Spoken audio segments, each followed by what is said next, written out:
Good morning and Happy New Year to you. Happy 2022. It feels like spring out there, doesn't it? Does it? I don't know. It kind of does. It kind of does in the middle of January. Well, middle of January, beginning of January. 1 weekend. Yep, 1 weekend. Here we are. I haven't even skied yet this year. I know.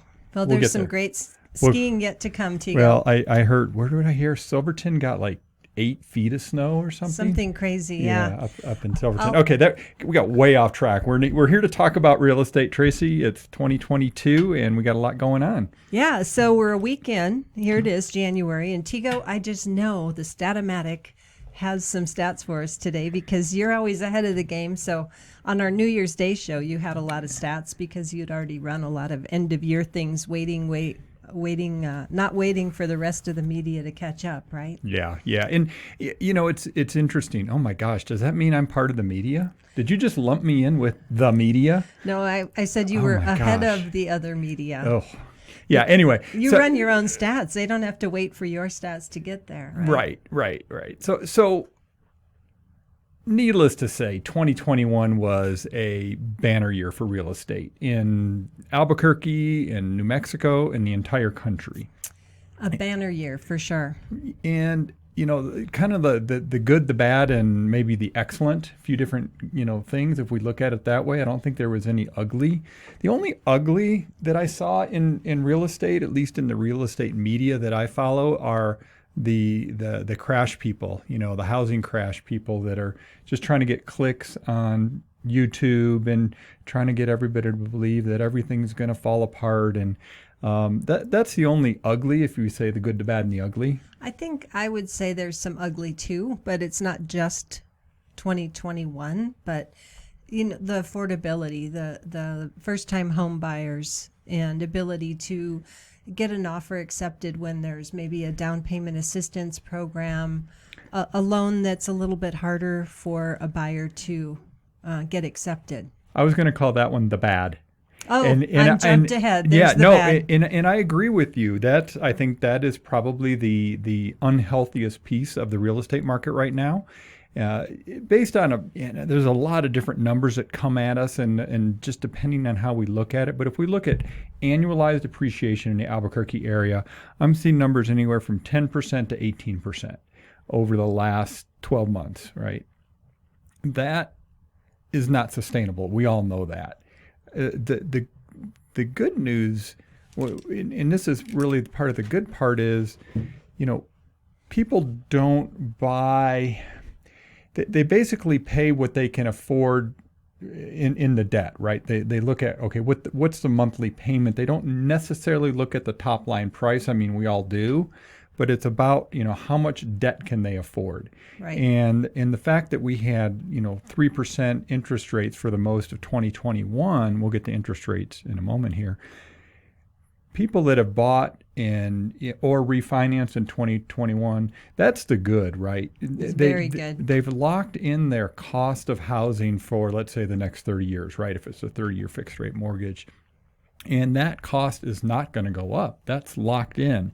I mean, obviously, the cost to maintain your home and all that stuff, obviously, those things will go up. Taxes can change. Taxes will go up. Your homeowner's insurance can change. Yeah, all that stuff goes up. But you've locked in your biggest expense for the next 30 years versus, and I just want to put it, I know you want to say something, but just to understand, I mean,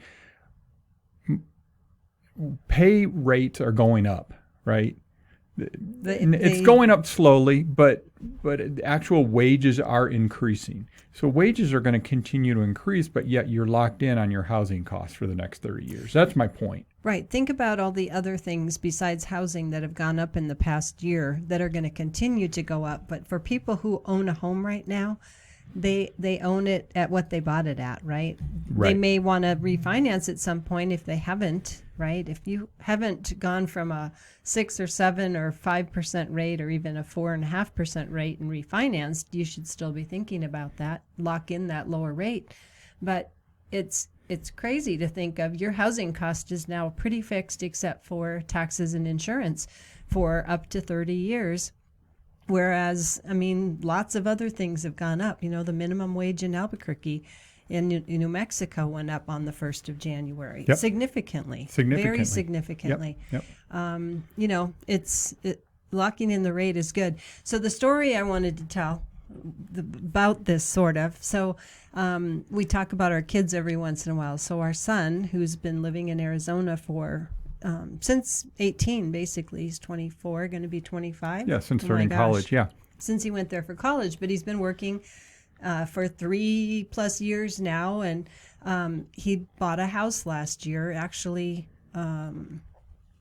End of 2020. 2020. It was in 2020, yeah. He was out during the worst of COVID when we didn't really understand it and know it, looking at houses, and his realtor in Arizona is our brother-in-law, and it was not fun to go look at houses. But now he's going, oh my gosh, I'm so thankful that I bought a house, that I have a low interest rate. At the time, it seemed he didn't get the best rate. It was like 3.35 or something. Yeah, that was pretty funny. Yeah, because it dropped right after, down to under 3. But now he's sitting on in appreciation, a really nice home with appreciation. And one of the things that we've told buyers for years, Tego, and it sounds self-serving, is buy as much house as you can afford. Don't underbuy, because your wages continue to go up over time. In the next 30 years, you're not still going to be making what you're making today. Typically, you would hope. Yeah. I mean, most people, it's worked out well. So absolutely. When I see people who say, well, I can afford to buy a $500,000 house, but I only want to buy a $250,000, I feel like, they're kind of missing out, because they're probably going to want to buy another house down the road that better meets their needs.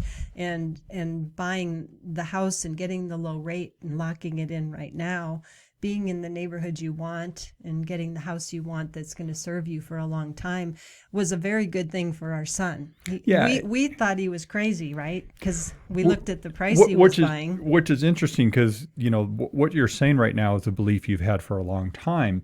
And I think part of it was just, parents being nervous, and we see that with parents helping out their kids buying the first house and stuff like that. You want to be, we don't want our kids to overextend themselves, right? We want them to, make good financial decisions. And we know that, from our own experience in our early 20s, we didn't always make good, financial decisions. You might not have, but I did. Okay. So right. Don't lump me in there. Okay. But, we're looking at our son, who's now been a homeowner for a year and a half or just over. Mm-hmm. And, he's got 20% appreciation from the market in the home that they own right now. So the thing that's interesting is, we could say, okay, well, if he bought that home at a different time, he wouldn't have had that type of gain. Obviously, it's been an extraordinary gain over the last, year and a half, 2 years. And the part of it is, though, is still understanding you're just locking in your housing cost. And that brings me to one of the stories that really jumped out at me this week in the real estate world is rental prices up 18.7% in Albuquerque over the last year. So that is real cost to live in basically for your housing for people that are renting.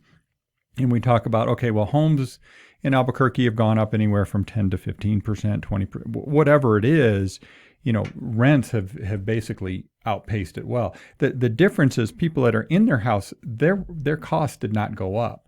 But people that are renting, there's a chance that their rent can go up every single year. Right. So it's just locking that in. So yeah, KRQE had a couple real estate stories this week. One of them was this one about rental prices and going up, almost 20% in the last year. And they also did a story on top 10 markets in the U.S., which I thought was interesting, Tracy, because KRQE, obviously, it's the local. This was from Zillow, though. They were quoting Zillow, right? No. My point is they did this story about top 10 markets in the U.S. for 2022, and Albuquerque's not in the list. But, it's great. I'm glad to see the local news outlets doing stories on real estate, obviously, because that's what I love. But top 10 markets, let's just go through this in 2022 based on Zillow's estimation. So 1 and 2 are both in Florida, Tampa and Jacksonville. And we have good friends that are realtors in both of those markets. Yeah. And it's fun to talk with them. We don't see them in person anymore like we used to twice a year. But we still are in the same circles. And hearing about Tampa is exciting. You know, it's an hour in to the Gulf Coast from Orlando. Right. Or hour and a half, I suppose, to get there. So Florida, for sure. You know, the whole East Coast migration thing from New Jersey and New York, they say the number one, a different story will tell you the number one place people are moving from is that metro area of New York, New Jersey. Sure. Well, and yeah, if you go through the list, it's interesting because it speaks Sunbelt, right? So Tampa, Jacksonville, Raleigh, North Carolina, San Antonio, Texas, Charlotte, North Carolina, Nashville, Tennessee, Atlanta, Phoenix, Orlando, Austin, all Sunbelt cities for the most part. I don't see Fargo in there or no, but no Minneapolis or Detroit. What's interesting though, of course, is Boise, Idaho is been the market around the country that's just gone bonkers. And of course, that is not a Sunbelt country, although it's like here in the sense that it's high desert. It is, but one of the things that when I read the full story was that they were also looking at about affordability as well, right? Wait. Not the headline. You didn't just read the headline? Yeah. You actually read the story? I actually looked at, we're Zillow Premier agents. I happened to see this come through on my email before this. But, when I looked at it, I thought, well, so there's some affordability things in here as to why these will also be hot. And Boise, Idaho is very hot, but, it's the Silicon Valley people that can afford it now because it has changed so much with COVID. So, and if we talk about Albuquerque and affordability, we're still in a good position there. And I look at that all the time. Albuquerque's still, one of the more affordable markets for housing, compared to our counterparts. Yeah. So I'm curious with our listeners, if you were to pick anywhere to move out of our area, out of the state, let's say, where would you go? Love to hear that. You could tweet back to Tego or something. Is that the best way for someone to tell us where would you go? Give us a tweet? Yeah, that works. You can find me on Twitter, Tego Venturi. Pretty easy to find. And by the way, you're listening to Albuquerque Real Estate Talk with Tego and Tracy Venturi, the Venturi Realty Group of Keller Williams Realty. And people can reach us at 448-8888, the 505-448-8888, or welcomehomeabq.com. We have a whole team of realtors. We've got a few realtors back with us that are back on our team that had left the state for a while, and they're back. So we're really excited to start 2022 with some really awesome team members that, we've got commercial, we've got land, we've got exchanges, we've got a lot of depth of knowledge in our team of how they can help. Creative real estate deal making, and that covers a broad section, but that's something we can help with. Right. So Tracy, I know you've got some homes of the weeks, we've got some open houses. We're going to get to those in a second. Just a couple more stories that really jumped out at me this week.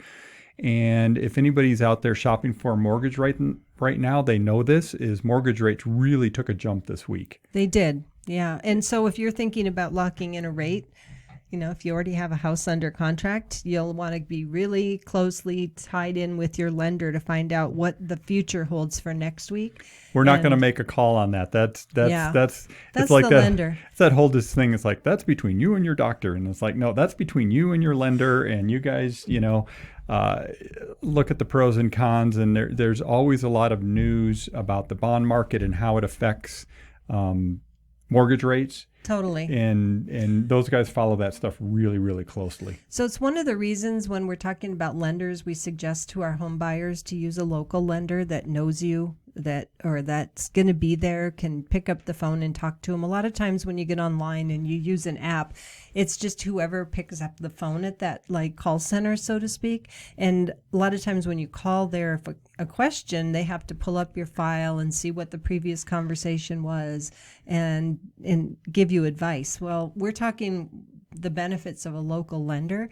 They're going to look and say, I don't think you should lock your rate today because the Fed says blah, blah, blah, and we're expecting this to be released later this week, and I think it might go down a little bit. Let's wait to lock, or wait, they'll call you even. The local lenders, I know, they'll call and say, hey, rates just dropped. You should lock today. I've had that happen. In fact, on our last refinance on our primary residence, one of the local lenders called me and said, I know you're talking about refinancing, but today may be the day. And to lock a rate and decide to do it. Yeah, and that was good. The other story in the mortgage world was FHFA, which if most people don't know what that is, but it's they oversee both Fannie and Freddie Mac, which basically buy most of the mortgages. Federal Housing Finance Authority. Correct. Or agency. And they're the ones that put out the guidelines on mortgages, right? And one of the things they've come out with this week is they're really let's say cracking down or putting the screws on second homes. They're really going to, two things. One, high expense properties. They're going to make it more expensive for them to underwrite those mortgages, so jumbo loans. And then the other piece is on second homes. People who buy in second homes are going to make it more expensive to get a mortgage for those type of properties. And I see what they're doing. I know some of it's politics, some of it's just saying why are we this agency that's put in place to help first-time home buyers and low-income home buyers, subsidizing rich people, right? And I know a lot of people out there are probably cringing when I say that, but I'm just saying that's what they're doing. That's what they're looking at. And that's, some people think it's great. Some people think it doesn't make any sense, but it's happening. Yep. And it could change again. Who knows? So we do have some homes new on the market this week. A couple open houses, I think today. So let's get right into it. We have a really great property downtown, 1120 Edith. Yeah. Southeast. And it's a really sweet house. It's $250,000, built in like 1908, just under 1,500 square feet. It has an open house today, Saturday from 2 to 4. We're expecting to be very busy. If you want to see that house, plan to be there and see others. And the sellers are so gracious to allow everyone to come through their home from 2 to 4 today. We also have another property on 77 Kiva Place in Paco, Paco, yeah. North 14 on the other side of the mountain. Paco's a great master plan community. They have some amenities. I think they have like tennis courts and they have book clubs. And, they've got the golf club. And they've got the Paco Golf Course, which is, private, but you can go, right? No, it's public. I mean, public, but it's not like you have to have a membership or that it's yeah. So that one's also open today from 1 to 3. That house is 77 Kiva Place for $615,000, and it's an interesting property because it has a guest house also, I believe. I can't quite see it, so Tego, you'll have to tell me. But it's a great property, 2,762 square feet in Paco, and open house tomorrow or today. Cool. Saturday. Yeah, so a couple, and we have some. Go ahead. A new property on the market also, in Bosque Farms, which is hard to find. Close in for a lot of people who travel to downtown and the base. It's 409,900. It's on just over an acre. It's a single-story ranch home built in 1964, just under 2,500 square feet, and that one just hit the market. So 250 Valencia Drive. Let me make a comment on that because I was working on that one. It's a big sprawling house. You said, about 2,500, but it has a 2-car garage plus a 2-car carport plus a sunroom. So it actually has a lot of square footage under roof, if you will. So great one if you're looking for that kind of, I don't know if I'd call it an estate type property, but that valley feel. That country feel down there in Bosque Farms. So 250 Valencia Drive, Bosque Farms. You just need to call us if you want to make an appointment to see that house. It's not open, but they have RV storage, workshop there. I saw the pictures too. A lot of cross fencing. Yep. Big field, just over an acre on a corner.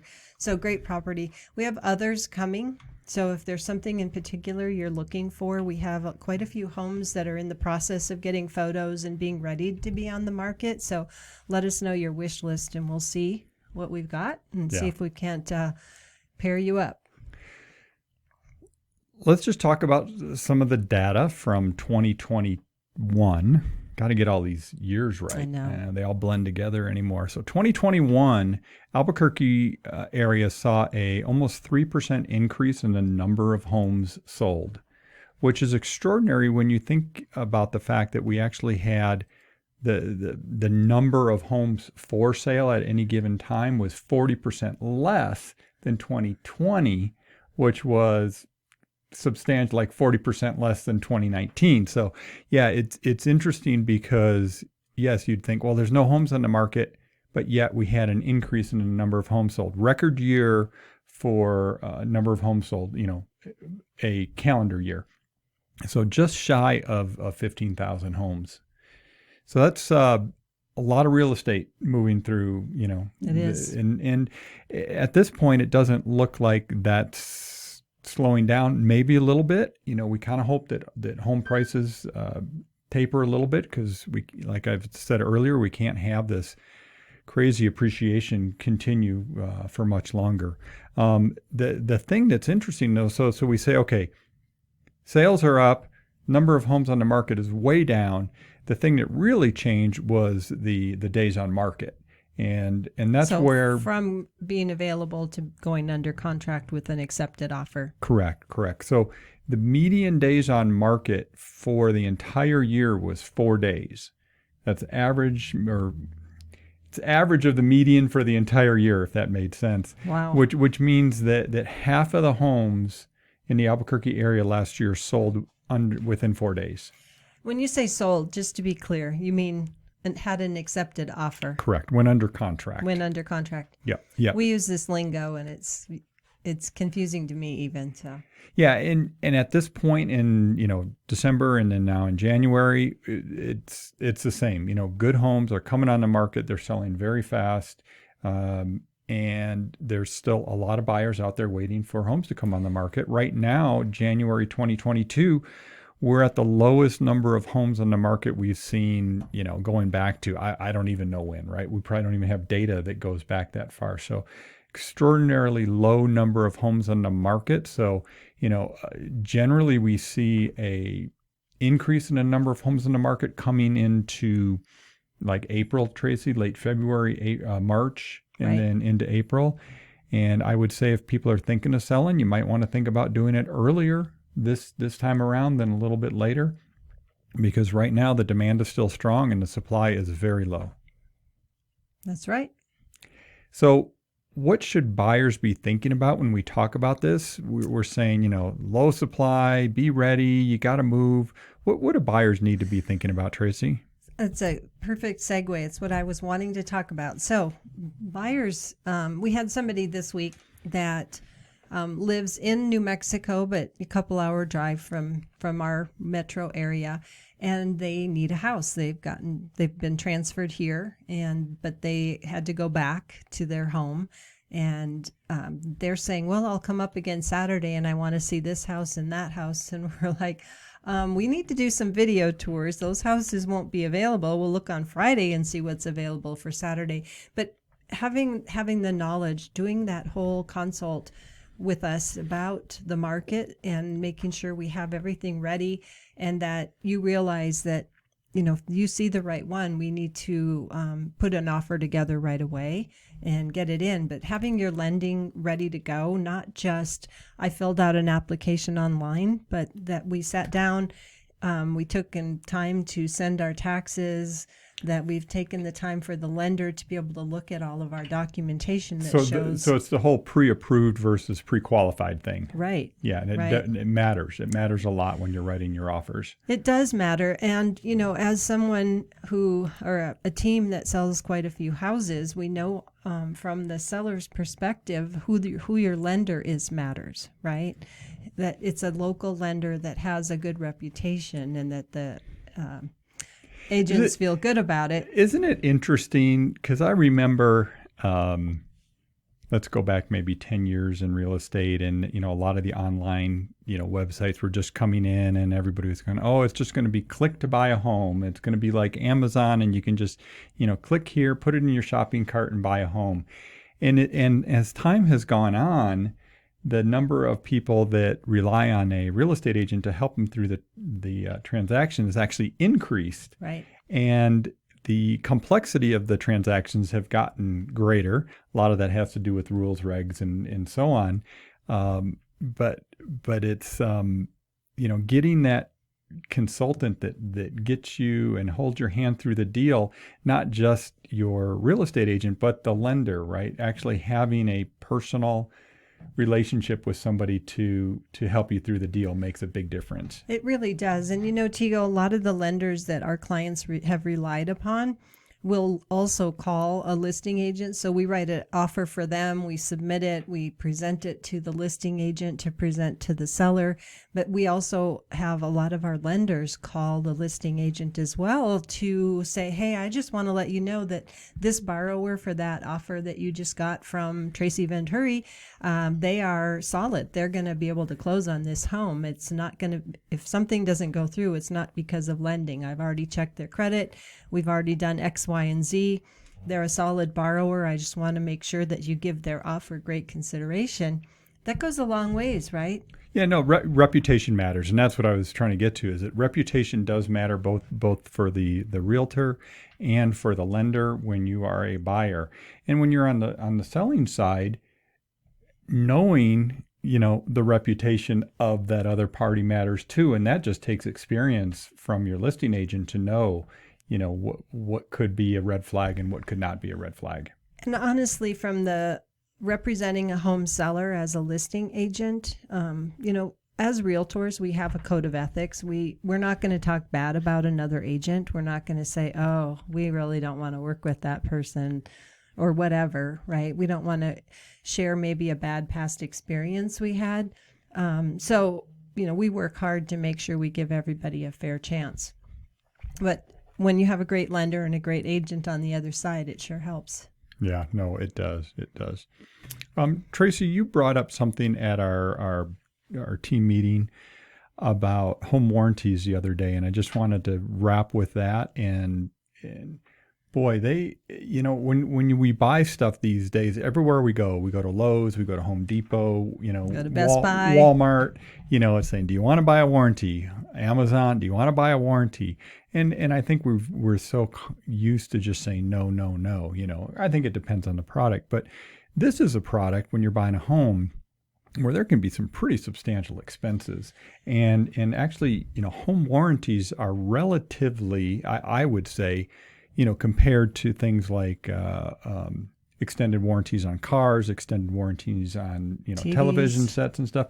It's actually, I think, very reasonable. You can get a full home warranty for around $500 that will cover pretty major issues if they come up. And actually, they're more about they're more in the $650 range right now to get a really good home warranty. Well, that's what I'm saying. I mean, yeah, there's but different levels But it's very affordable. Of them. Yeah. So, we used to, when I was new to real estate, my mentor would say, yeah, you really want to get somebody who's maybe a first-time borrower that's using a down payment program or is getting a gift for their down payment, that once they close on the house, they're not going to have any money left if they move in and something breaks, right? They should really get a warranty. Well, now we had two examples in our meeting, right? Mm-hmm. We have a client who just bought $1 million house and got a home warranty, and they moved in and there was not hot water to half of the house, right? And the warranty company's taking care of it. But also, we met with somebody that we sold a house to a few years ago who's getting ready to move out of the area, and they were telling us what a blessing that home warranty was that they got, because as we walked through their house, they said, oh yeah, that was new too, because the home warranty took care of it in the first year. It didn't work after a couple months, and they probably benefited, as I recall, from about $3,000 worth of repairs on things on their warranty. Yeah, it's something to consider, and I think it's a good value compared to other warranty type products out there. And typically it's for when you buy a house. You can go and get one on your existing home, but they're going to have a pre-existing clause, and you won't get as great a rate as if it's during the purchase process. So, yeah, good point. We'll leave it there.